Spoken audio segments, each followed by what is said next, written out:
Welcome, everybody. Rich Groves here with another Gateway to Freedom Get to Know Your Speaker session. Today's speaker is awesome, and he has a great place in the real estate investing space. But first, before we get into talking to our speaker, let me remind you of the huge value our Gateway to Freedom tickets are right now. That's the Gateway to Freedom Real Estate Investor Conference, November 4th and 5th here in St. Louis, where we have 17 expert speakers over the 2-day weekend event. Frank Ruzicka is my guest today. And Frank is going to be one of our speakers. Let me advance the slide here. Frank is going to be one of our speakers at Gateway to Freedom. And Frank is a lender, right? So we will have a lending expert on site here with us as a speaker. Frank realizes that real estate investing has always been one of his passions. He considers it to be the greatest opportunity to create wealth and, more importantly, generational wealth. His goal is to educate and assist as many possible on the opportunities real estate provides. He enjoys watching people grow their net worth by following simple, proven methods of creating wealth through real estate investing. With that being said, Frank has been in the mortgage and lending industry for a long time. Did I add enough longs there, Frank? But I am going to bring on my guest, Frank Ruzicka, right now. Everybody, welcome with me, Frank Ruzicka. Thank you so much for being here, buddy. How are you? No, Rich, thank you. Thank you for this opportunity. Humbled and honored to be part of this group. And like I said, I'm excited for this week, the November 4th and 5th weekend, to be on stage with these people. They're literally rock stars involved here, and we get the imposter syndrome going. We're like, okay, why am I on this stage now? Please. It's amazing. Oh man, please. I'm glad you can join us because, everybody knows that, well, now, let me back that up. Most people know, or a lot of people know, more people should know that real estate is the ticket to freedom and to generational wealth, like you said, if you do it right. But a lot of people don't know how to get money. They don't know how to buy the property. They don't know how to purchase property. So we had to have the premier lending expert in the St. Louis area on stage. So that's why you're there, Frank, is you are the guy. Thank you, sir. Yeah. So tell everybody, I know I probably butchered up your intro there. It wasn't a huge, long intro, and it doesn't have to be. But why don't you tell everybody a little bit about yourself? Yeah, pretty simple guy. Born and raised in St. Louis. I do not live, my wife and I both are guilty of this. We don't live probably more than a mile from where we both grew up. We both grew up in South County. The big move in our life is we now live on the other side of Grant's farm from where Lisa grew up. So we just moved from Crestwood to now Grantwood, and we're in the 63123 zip code. That's how upscale we are now.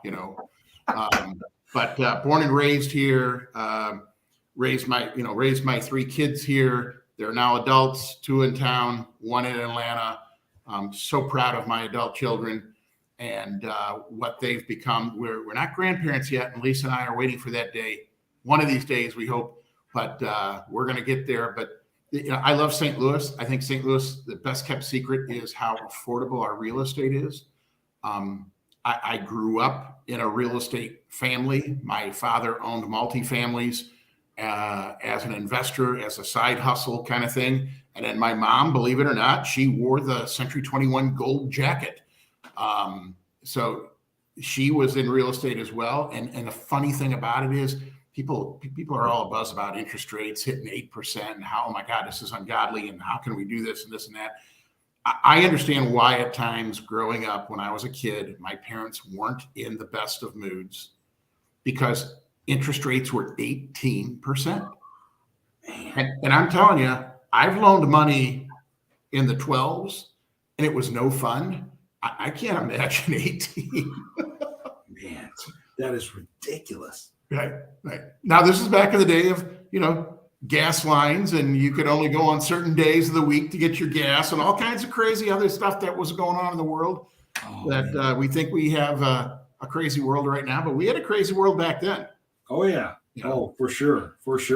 You're old enough to remember that stuff. I remember the gas lines. I do, man. I was a little kid, but I do remember sitting in the back of I think my mom and dad had an LTD or something like that, and sitting in the back where we're like, why in the world are we in line to get gasoline? You were not in a car seat and you weren't buckled in either, by the way. Right? No. Matter of fact, my brother might have been laying across the back by the glass. I don't know. Those were the days. Oh man, but yeah, I definitely remember those times, and I don't remember like interest rates and things like that, but good grief, man, you read about it all the time. Like, what is that? But again, it's perspective, right? Mm-hmm. And I sound like an old man now, but rates come and go; they go up and down. Things change. That's one constant is change. And so, to the extent that anybody who, I'll just say this: anybody who writes off real estate and says, "Oh my gosh, it's a terrible time to get into real estate," I'm going to argue. I'll give you a bunch of examples of why now is the time to get into real estate. Yeah. I mean, it is like you said. It's also it's perspective, like you said, and it's relative, right? I mean, it's not as big of a bite going from say 7% to 8%, but when you go from like 3% to 8%, a pretty quick time. Yeah, we went pretty quick. Yeah, then it's rough, right? But I'm with you on that, man. I there's a lot of variables, a lot of reasons why this isn't the time to start running and heading for the hills, for sure. But so what was it, Frank? I mean, you've been in the mortgage industry how long? 36 years, I guess. I started at a very small little credit union in South County, and I was an assistant loan officer. Okay. And to tell you how tight the budget was, and I guess maybe they didn't want to invest in me. They handed me the first day. I remember they handed me the previous loan officer's business cards and a bottle of whiteout, and I had a typewriter, and they said, just, correct his, white out his name, type in your name, and those are your business cards. And I'm like, oh, okay. Oh my gosh. And then I think, I can't remember if it was a month or 6 months. At some point, the president of the credit union came down and he had me my own box of business cards. Like, yeah, you worked out. Like, yeah, something. And that was back in the day before they put pictures on the business card, right? God, yeah. So could you imagine if they had done that? And no cell phone, right? Yeah. And I mean, there was a phone, you call that phone. There was no email, right? It was just Frank Ruzicka. Right. Well, then at least you didn't have to white out his name, but his picture was still on the card. Man, they're scared off all. But I was a brand spanking new graduate. I had an economics degree from Marquette University in Milwaukee. I had no clue what I was going to do in life. Oh man! And my parlay into banking was at one point during, and I'm going down a road here, Rich, and I apologize. Okay. People ask me how did I get into this. Yeah. At one point, I was doing very well working at a bar in Milwaukee. Okay. On Marquette's campus, and but I wasn't really doing very well in school, and so I had the kind of the Dean Wormer sit down, fat, dumb, and drunk is no way to go through life, son. But it was a very kind Jesuit priest who said to me, do you want to be a bartender or do you want to graduate? And I'm like, that's a tough decision at this point. Right. But essentially what he did is he told me, hey, you need to get out of the bar. You need to get a regular job. I understand you need to work, to go to school and so forth, but you need to get a better job. And so what I did is I got a job at First Wisconsin National Bank in their credit card collection division, the night shift, where you started calling at 4 to 8 o'clock at night, 5 days a week. And I'll never forget the guy who hired me. He said, what do you want to do? And I'm like, I don't know, maybe sales or whatever. He's like, well, if you do this job right, you'll be the best salesman in the world. Because what you're trying to do is to get people to pay for something that they bought 60 or 90 days ago that they haven't paid for yet. So if you can do that, you're going to be great.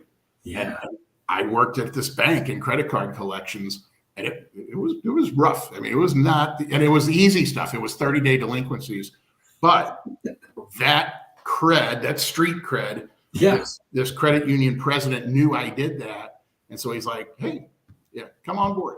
And at this little credit union, you did everything. If you made the loan, you collected on the loan. Whoa, so you learned really quickly. Right. Man, you learned everything there was probably. I did. But that's where I really got the passion for real estate. Mm-hmm. And we had a sit down at some point. I don't know if it was a year in or 18 months in or whatever it was, but we had a sit down and I said, I really want to do more real estate deals. He's like, Frank, we'll do $1 million in car loans in a month. We might do $1 million in real estate loans in a year. Ooh. He's like, this may not be the place. I mean, he wasn't firing me. He just said, we're not going to change this credit union because of your desire to get in deeper into real estate. Sure. So I said, okay, all right. And I didn't say I'd storm out of there. I'm like, okay, I get it. I understood. And, at that point, I went on a quest to find some place that I could go, that I could be, head first into real estate lending. Sure. And crazy as it sounds, Citicorp was the place. Really? Okay. What I didn't know was going to Citicorp in 1989 was like going to one of those parties where there was no beer left in the tub anymore and the cops were on their way. Nobody told me, it's like, hey, there's a party going on, let's go. And by the time I left there, I was at Citi for 5 years. Oh, wow. By the time I left there, the Office of Comptroller and Currency had an office in our office. It was not a good time. Man, oh my gosh. That is crazy. Wow. Again, learned a lot. Yeah. Met some amazing people. For the first 3 years of the 5, I was just happy corporate camper running, but then the last 2 became pretty rough. Oh man. But I got everything I wanted, and that was, head first into real estate, and that's all I did, and that's all I've ever been doing since I made that move.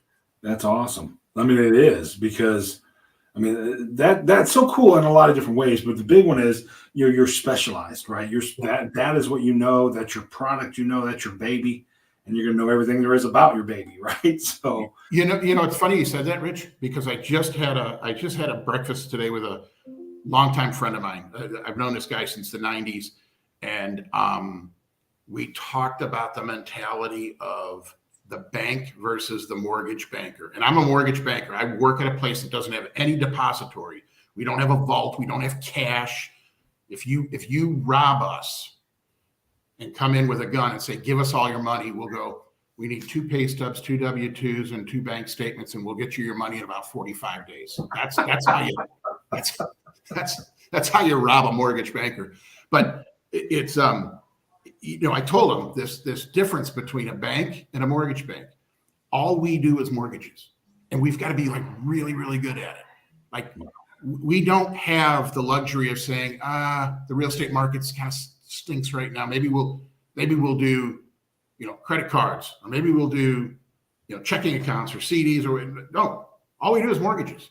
Right. And so what I liken it to is, you go into a very nice restaurant, they will always have 1 fish and 1 steak on their menu because they have to. And it might be good, but you're coming into a steak restaurant or you're coming into a seafood restaurant. That's all we do. And we're really, really good at it. And my quest over the time of my career was to find the best steak restaurant I could be a part of. And I firmly believe that I'm part of that now. And we do a really good job with mortgages because that's all we do. That's awesome. Yeah. That's awesome. Now, so you give us a little background on yourself. You told us why you got into mortgages and what drives you to stay into mortgages. I this sounds very trite, but I just love helping people achieve the dream of home ownership. So I think back to the Citicorp days, and believe me, that was wonky. I was just young and dumb, and I didn't know any better. But I can still remember the guy. He was a Vietnamese refugee buying a 2-family flat in South City. The loan amount was $19,000, but to this guy, this was everything. I mean, he had 8 kids or something, and it was a 2-family, but he was going to owner occupy the entire building, right? Okay. That was and the shame of it is I couldn't really enjoy it with him because he didn't speak English and I didn't speak Vietnamese. And we had kind of a go-between. But I just remember how important that was. And it was, in corporate was probably mad. A $19,000 loan, what the hell are you doing? But it was everything. And then another one that to this day, I in my mind's eye, I see this woman, African-American, single mom, little kid, probably 7 or 8 years old. And she was trying to buy a home. And this is just the most amazing to me. Her source of down payment was a crime victim settlement. Wow. I have no idea what crime was perpetrated, why she received, but she received a lump sum of money from a crime victim settlement, and we got her that house in North County. And I'm going to tell you that for probably 10 or 12 years after that, I would get a Christmas card from her. Oh, wow, man. And in my mind, I feel like I should be sending her a Christmas card. Right. But and then, I just had one. And I don't know if I had mentioned this one to you or not, but I just had one. This was incredible.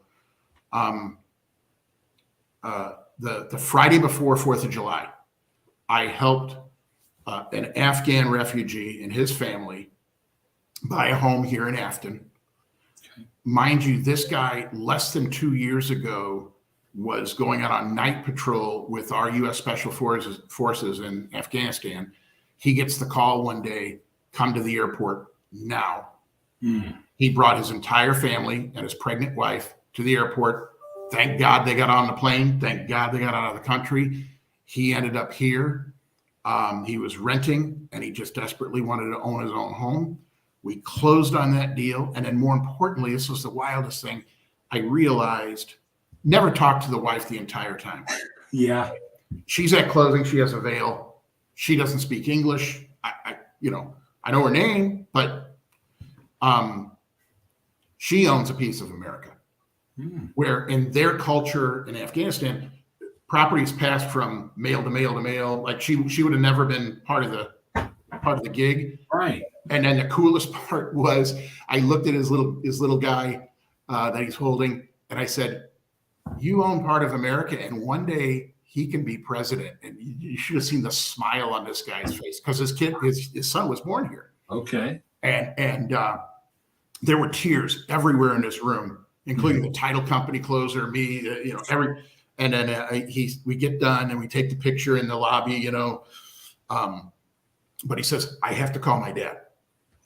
His parents are still over there. Okay. I mean, how frightening is that, right? Yeah. But so just glimpses of that are what make me want to do this job. Very good money. I've done very well.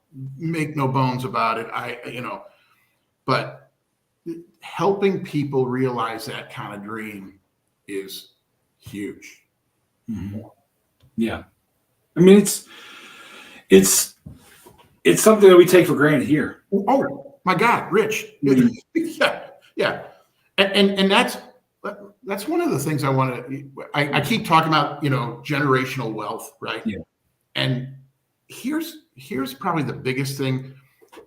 People might misunderstand what I mean by that generational wealth. Like, oh, my parents owned a home, they'll die, and I'll get some money. Right.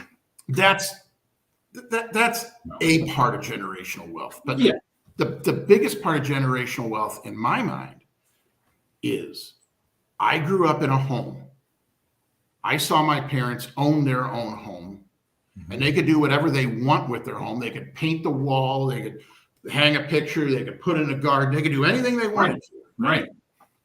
And if you're growing up in a world where you can't, if you go to your mom, dad, hey, can I paint my room purple? And they're like, well, we got to call the landlord. Or, hey, can I hang this picture? Well, no, we got to, and so the generational wealth of realizing I can own my own home comes from seeing that in your parents, right? Yeah. And like, okay, that's something I can do because my folks did that. Yep. And for me, okay, own rental property. Oh, I can do that because my dad did that. Yeah. Right. So that was now here's an interesting one. As a little kid, I think I've told you, dad would pack us up in the car and take us in the city and work on the apartments every Saturday. Yeah. I was jealous of kids that I grew up with who on the weekend got to go to Lake of the Ozarks or Innsbruck or Terre de Lac or all these cool places because they had a second home to go to. And I was like, man, that would be the coolest thing under the sun is on a Saturday, not to go work on the apartments, but to go, So yeah, I started poking around with that idea in the mid 90s and Lisa and I made it happen. We own a place at Innsbruck. It is not one of the $1 million homes on the big lake. Okay. But it is a sanctuary for us. Nice. And it is a lifelong dream of mine. Yeah. And my kids saw that from an early age. And so to them, a second home, it's like, holy cow, Right. I didn't know that could happen, but that's a really cool, another way to look at generational wealth. Go, oh yeah, I grew up at a place at Innsbruck. It was awesome. And that's part of my pursuit of happiness. Right. Right. Absolutely. That's cool. You just mentioned several moments that you can be proud of as a professional. But let me ask you this, Frank, if you had to think back over your last 36 years, you said, right? If you had to think over the last 36 and just maybe the first one that comes to mind, what would you say is your proudest moment as a professional? Yeah, it's helping those people into, like, I'll use the Afghan refugee most recently. That I had tears in my eyes at that closing. Man. And that loan amount was, I don't know, 147,000 or something like that. I mean, but that was the coolest thing. I bet. And there's a whole bunch of those that along the way that I've had, but that one most recently, it's like, okay, this is why you do this. Yeah. And I, there's been I'm sure I could come up with one, for every year I've been in the business, but that one is the most recent one, and it sticks out in my head. Sure, and it's one to be incredibly proud of. That is absolutely. And like you said, it may have only been $100,000 loan, and over your 36 years, I'm sure you've done millions upon millions upon millions upon millions of dollars alone in loans. So that, like, one little drop in the bucket, but that drop made a ripple that can last. And in fact, Rich, I'm going to say this, and maybe to my detriment because this is being broadcast, but yeah, I will tell you that I find you do a $100,000 loan for somebody, that has a bigger impact in their life than if you're doing a $1 million loan for somebody. Because I'm going to be honest, the $1 million loan buyer is like, all right, let's go get this thing going. And they just expect it. Right. And they're at a place in their life where it's like, what do you mean? What do you mean we're clear to close? We were clear to close the day I walked in the door. Let's go. So what do whereas, when you're doing these little deals for these folks who are just coming up, and it could be the first investment property for somebody, right? Like, they've owned a home, but they've never owned an investment property. It's like, they've arrived. Now suddenly it's like, congratulations, you're a landlord. And they're like, holy cow. I just closed one of those last week. No kidding. A lady, I'm going to say she's closer to my age. I'm not going to cast dispersions on, but I know that she's an older lady in the maybe fourth quarter of her life, and she became a landlord, and it was really, really cool for her. She's like, this is awesome. I'm like, when are you going to call me next? When are we going to do this again? She's like, we're going to do this again. Let me get this one rented, and then we'll talk. Yeah. That's awesome. No, that is fantastic. I love that. That's amazing. So let me do this though. Let me play the flip side of that coin, because anybody can talk about their highlight reel, right? What would you say has been or was or what in your whole 36 years, again, whatever comes to mind, What would you say was your biggest lesson learned as a professional? Yeah, well, I've got, days worth of those, but I do think back to, this is one funny story. Okay. I had an incredible opportunity in the mid '90s. A real estate agent approached me and said, Frank, I forgot what happened. They had a buyer for a piece of property and the deal fell apart. And she called me. She goes, hey, I was thinking maybe you'd be interested in this property. And it was this little slab bungalow off of Morgan Ford. And it was talking about an amazing deal. Like mom went down to Florida for Christmas and the kids realized mom should not go back. And they kept her. And I said, okay, we got to sell the house and clean it out the whole bit. And the agent approached me and said, hey, this deal fell apart. If you know anybody who wants it, this would be a great rental. In fact, if you want it. And at the time we were looking to buy like our next step up home. And the kids were, I don't know how old they were, 8 and 6 or something like that. And so one I was so stupid. So one Saturday, we all pack up the car and we go and look at it, and we walk in, and like the kids are like, we don't want to live here. This is terrible. I'm like, no, this isn't, and then, I'm like, I'm just thinking about buying this. And the kids are like, Dad, if we buy this house, we'll never be able to get the house that mom wants. And I'm like, oh my God, I screwed this up. I don't know why I took my wife and kids to look at a piece of property. It was the biggest mistake I'd ever made. Right. I think about that one. And I drive by it every so often. I'm like, God, that would have been a great rental. And I probably could have got owner financing on it because she owned it free and clear, and they just wanted to be done with it the whole bit. I can't. But the biggest thing, honestly, I kick myself is coaching. Yeah. I was first introduced to coaching probably in '92. Okay. City flew us up to Chicago for a weekend, a big deal. Mm-hmm. And there was a guy, he's still in the business, the coaching business, guy by the name of Todd Duncan. Okay. Todd Duncan comes in in just perfectly, fitted suit and walks on stage, and, he did his thing. And, I asked somebody, it's like, what's the gig? And it's like 10 grand a year. I'm like, 10 grand a year? There's no way. Like that, how crazy are you? And then I saw Todd Duncan speak again later in the '90s, maybe '98, something like that. Yeah. At this point, he comes up, a different company at this point, but comes up on stage, sees the guy in the front row, points at him, walks over, hugs him. And the guy's like, what's going on with that? I go, 10 grand a year, you better get a hug. Yeah, no doubt. Like, there's just no way that I could ever pay money to anybody to be coached. Right. And then about 5 years ago, I got involved in coaching at Guild. Mm-hmm. It's been the most incredible, and I kick myself that I didn't get involved in it earlier than that. So if anybody sits there and say coaching, that's for the birds. I'm going to tell you, no, you need to check it out. Yeah. And you don't have to go in at 10 grand. Not everybody is at that level, but some kind of mentorship, some kind of coaching. And I've had mentors. You don't get me wrong. I've had great mentors, but an actual coaching where you pay money, you got skin in the game, you're held accountable. That's my biggest regret, that I didn't do that earlier in my career.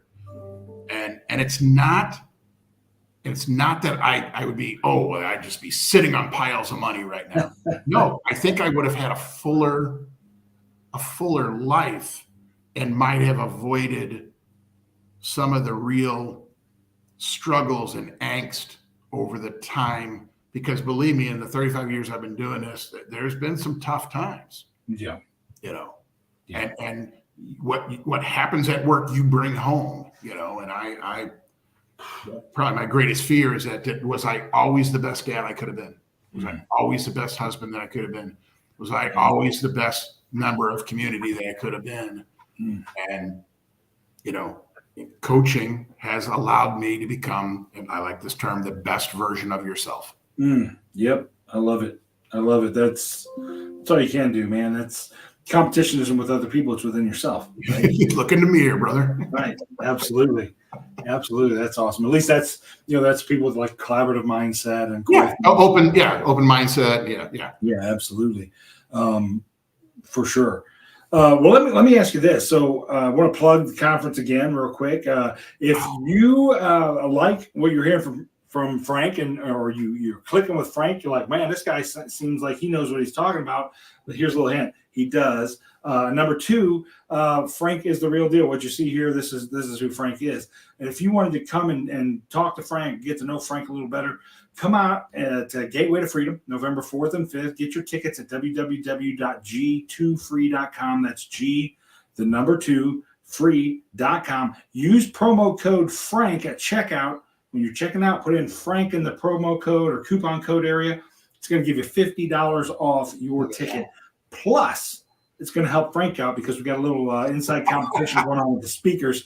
The swag bag. That's right, the swag bag.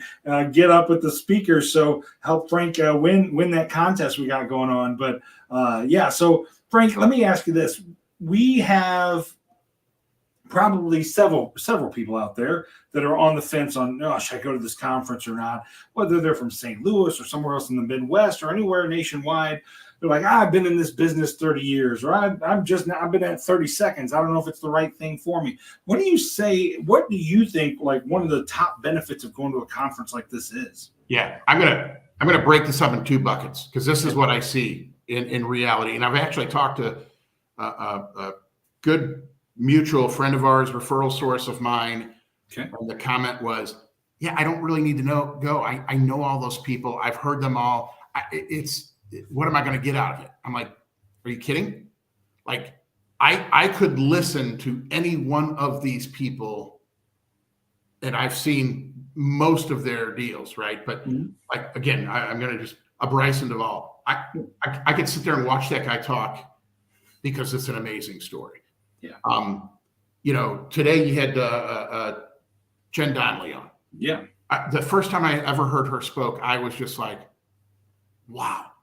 And it's like on a topic of Section 8, like you think Section 8 slumlord. It's like, no, she looks at Section 8 as a way to provide the best housing to people who are underprivileged and need good housing. And she's making a good living doing it. And she's doing it right with systems. And it's like, if you can't learn from her, then you've got a very closed mindset, right? Yeah. And then you just had on before me, David Dodge. Yeah. Again, Rich, do not put me right after David Dodge. That will be a letdown, like beyond letdowns. Like people are like, what's this dude doing on the stage? Like we had a rock star, and then we got a guy who can't tune his guitar. But again, and if you're a newbie, so there's like the 2 buckets, right? The newbies are saying, I don't know if I can afford that. No, you figure out a way, right? Because we've given coupon codes and there's ways to, you can afford it. But if you're like so successful in real estate and it's like, I can't give up 2 days of my life for this because I have nothing to learn, then you have a lot to learn because this group is so diverse and so full of knowledge in all different areas that you've got to be able to pick up something. And even if you can't learn from a speaker, think of all the opportunity that's sitting in the seats of people who are like, hey, can I be your bird dog? Can I be this? Can I be your, all the potential connections you could make that could get you the next deal. If somebody's mindset is that I can't learn anything, then you probably aren't supposed to go to this conference. That's very true. And I appreciate that sentiment because it's great coming from somebody else besides me. Oh man, no. So these little sessions here, and I know I'm over time here, and I apologize. I didn't even realize it. Sorry. Well, but I got actually 1.5 new other questions for you. So one is going to be, the conference is called Gateway to Freedom. Yep. So what would you say your definition, or how would you define freedom? Yeah, it's the unrestricted pursuit of the best version of yourself. Nothing is holding you back from achieving, the the best version of yourself. And again, that whether that be economic, whether that be social economic, you can name it. And then, like I've said, probably the biggest restrictions that people have are right here, and clearing that out of their head and learning you can do or be anything that you want. And again, this goes beyond just money. This is becoming the best version of yourself in all aspects of your life, achieving the freedom, like you say, to be able to do things that you want to do with who you want to do them, when you want to do them. That's awesome. No, that's great. That's great. I'm going to try to chop all of these up into like a little one session, like every single speaker defining what freedom means to them. But that is great. I love that. That is phenomenal. And then, this is a get to know you speaker, get to know the speaker segment. So one of the last question I have for you, Frank, if you got a second, is what is your biggest passion outside of your professional life? Yeah. So because we don't have grandkids yet, because this will change, I'm praying this will change when we get grandkids. But right now, I'm involved in a couple not-for-profits. One of them I'm really, really proud of, Lifting Up STL. A good friend of mine, real estate guy, Steve Young, he started a not-for-profit. It was his passion, and he asked me to be on his board, and I'm like, wow, this is cool. And we're very unconventional because we just do stuff. Okay. And it's really like the first time it was like, I don't even know how to describe what we're about, but we just like to help people. Okay. And just this past week, we took a vehicle of a good friend of ours who had passed away, and we made sure it could pass inspection, which is no easy task. And then we got it to pass inspection. The little red light finally went off, and we were able to give it to someone who didn't have a car.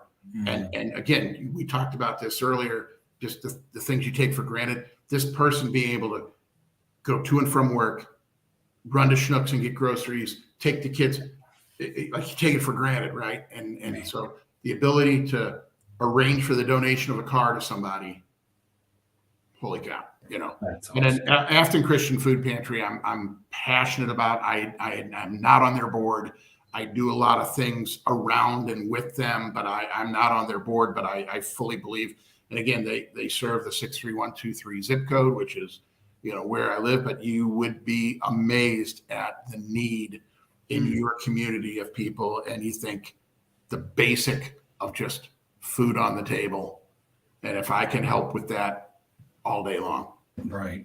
No, man, that's amazing. That's good. And that, folks, if you don't know that this is a class act guy, this is one heck of a guy, then you're fooling yourself, because he's bared his soul to you already today. He's told you a lot of things. I already told you I had to sit down with Dean Wormer, right? That's right. That's right. He realized he was not going to get through college drunk and I forgot all that. Dumb and drunk. Yes, exactly.